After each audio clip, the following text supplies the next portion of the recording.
How to add links to your YouTube channel on Android. This tutorial shows you how to add and manage social media links on your YouTube channel profile. First, open the YouTube Studio app on your Android device. After that, tap on your profile icon at the top right corner of the screen. From there, tap on the pencil icon next to your profile to open your channel editor. At this point, scroll down and find the Links section and tap on it. In the next step, if you already have existing links, you can tap on any of them to edit them. Following this, if you want to add a new link, tap on Add at the bottom of the Links section.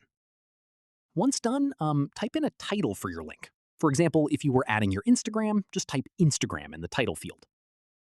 From here, tap on the Add URL text field and paste your profile link in there. Make sure you have the link copied to your clipboard beforehand to make this step quicker. At this stage, double-check that the link is correct before proceeding.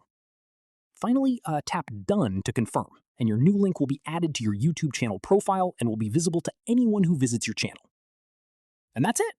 If this Android guide helped you add links to your YouTube channel, give it a like, subscribe for more Android tutorials, and tap the bell icon for updates. See you in the next one!